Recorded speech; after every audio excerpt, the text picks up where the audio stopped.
The story begins with a portrayal of several members of the American Special Forces on their way to an island owned by a Russian illegal arms dealer.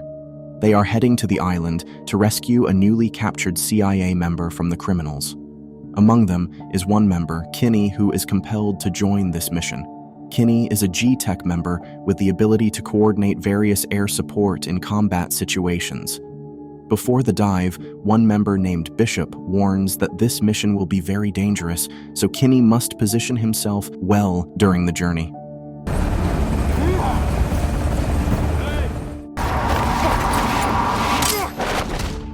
After successfully landing on the island, Kinney immediately makes contact with 2 drone pilots at the base so they can be monitored during the journey.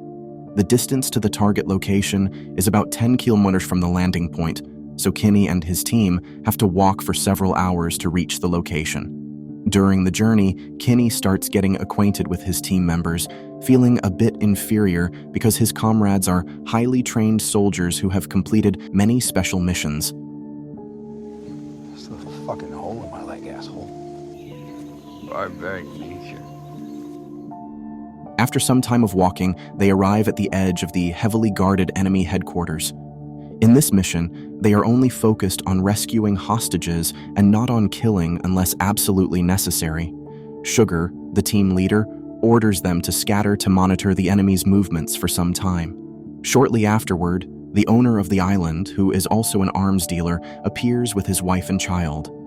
Several armed forces also come to the location for a major transaction. However, suddenly, there is an attack and control of the island is taken over by the terrorists. The arms dealer's family is even killed one by one. The American Special Forces are shocked by this attack, including the 2 drone operators who witnessed the massacre from the monitor screens. Fuck me. When the arms dealer's child is about to be killed, Sugar and his friends decide to launch an attack, starting with Bishop using a sniper rifle followed by an airstrike from the drone to cover the sound of their gunfire. The arms dealer's child manages to escape, but the problem is not solved because Kinney is forced to attack when his presence is discovered by the enemy.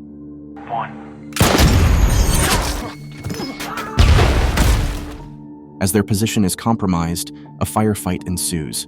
Despite having above-average skills, they manage to eliminate some enemies. However, the number of enemies continues to increase, leading to one of them being shot and killed. Sugar asks Kinney to call for air support as their position is heavily pressed. Their drone missiles are launched, but before that happens, the enemy manages to fire an RPG towards Bishop, ultimately killing him.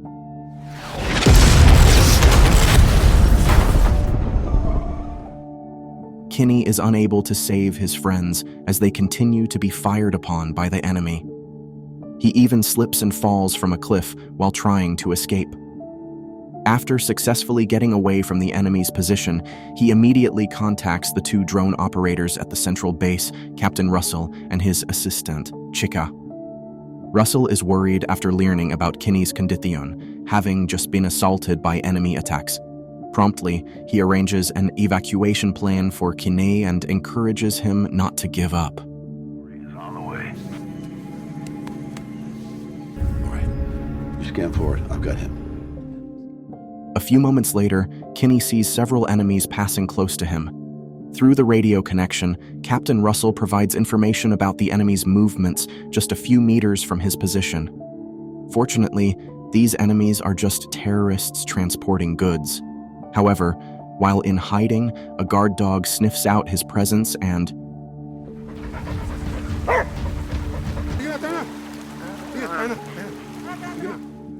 fortunately, the terrorists do not suspect their dog's behavior. Kinney must walk through the forest for 2 kilometers to reach the extraction point.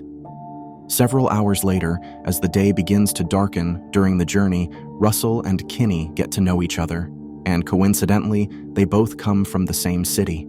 From their conversation, it is revealed that Russell is a very senior figure in the Air Force. He often declines promotions for fear of losing the additional bonuses needed to support his 8 children. When they reach the extraction point, it's already pitch dark. Nevertheless, Communication between Kinney and the helicopter pilot who will pick him up is established. On the other side, through the drone's view, Russell ensures that the landing area is clear of enemy presence. However, as Kinney is just a few steps away from the helicopter, suddenly... Contact! I'm hit! Luckily, the enemy's shots only hit Kinney's bulletproof vest. However, since their position has been tracked, the helicopter pilot is forced to postpone the evacuation process because forcing it would make them an easy target for the enemies. Now, the problem is that Kinney is left alone. Russell tries to provide air support, but there's only one drone missile left for an attack. Some enemies then follow to the attack location. Although the attack wipes out many enemies with a single shot, it's not enough to clear them all. Therefore, Russell requests assistance from fighter jets. Several times, fighter jets launch airstrikes ranging from missile strikes to machine gun fire. All of these attacks are at Kinney's request, although very risky for himself as his position is very close to the attack point. However, if he doesn't take such risks, he might have been killed by the enemy.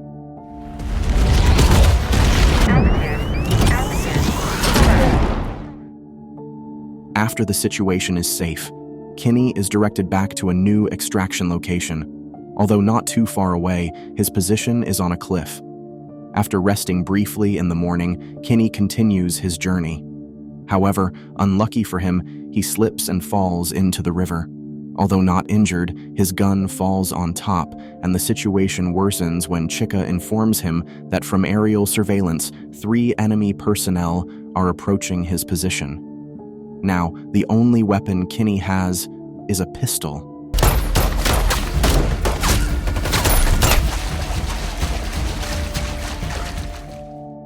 In order to escape from the enemy's pursuit, Kinney chooses to jump from the height and then hides behind the waterfall. Once he feels the enemies have left, he moves on. However, unfortunately, his strategy is too predictable for the enemy, so he is captured and immediately imprisoned in one of the terrorists' houses. However, not long after being detained, someone appears to rescue him. Quickly, he defeats the guards, and that person is none other than Sugar, the leader of this operation. It turns out he and Bishop survived the RPG shots yesterday. However, there's no time for a reunion as they have to hurry to rescue Bishop, who is currently detained in an underground prison.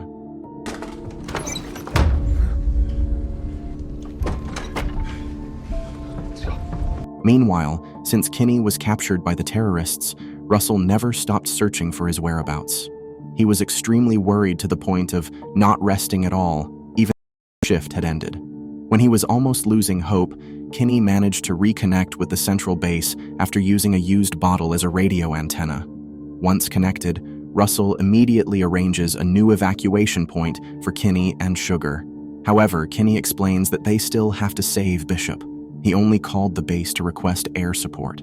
The plan is, after successfully rescuing Bishop, 2 light explosive bombs will be dropped to divert the enemy's attention, and 15 minutes later, they will drop the main bomb to destroy the cave that serves as the terrorists' main headquarters.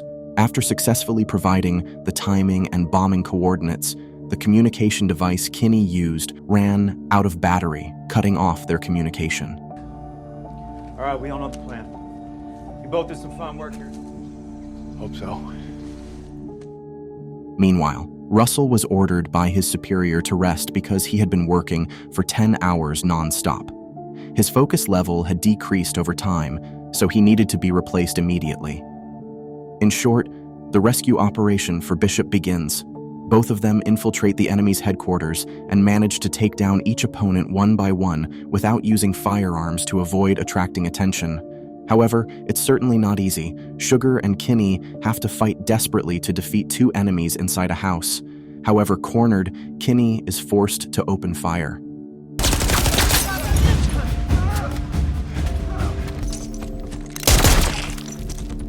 The situation becomes even more difficult when enemies start coming from unexpected directions, causing Sugar to get shot.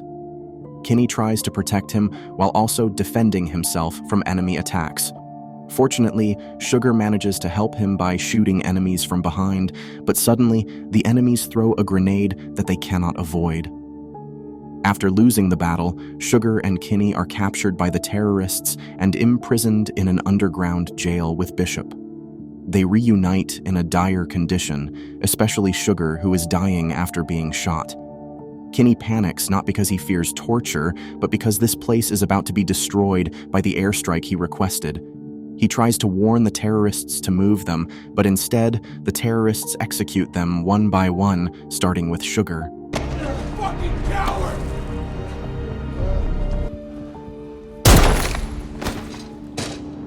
It's Kinney's turn to be executed, but before that, the terrorists interrogate him. They suspect the continuous fighter jets flying over the island, thinking that there are still hidden soldiers. Hashimi, the leader of the terrorist group, tortures Kinney to extract the desired information. Feeling betrayed, he orders his men to kill Kinney by drowning him in a water tank. However, at the same time, the first airstrike begins, and as the bombs drop, the entire bunker is engulfed in flames from the explosion. Fortunately, Kinney is in the waiter and manages to survive. Kinney only has 15 minutes before the next airstrike, so he must escape from there to survive. Thanks to the explosion, the enemies are severely injured and unable to resist anymore. While searching for a way out, Kinney accidentally encounters a prisoner who is the main target of this rescue mission. Before leaving, Kinney refused to abandon Bishop. He attempted to return to their previous holding room, but was confronted by Hashimi, who had survived the previous explosion. Kinney readied his machete to kill his enemy, but Hashimi was also prepared with his gun.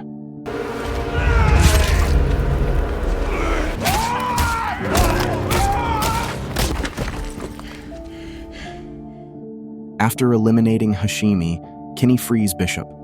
With only 5 minutes left before the next airstrike, and with limited time, they cannot leave the bunker. With a satellite phone he stole from Hashimi, Kinney tries to contact the central base to delay the airstrike. However, the phone cannot capture a signal because they are underground.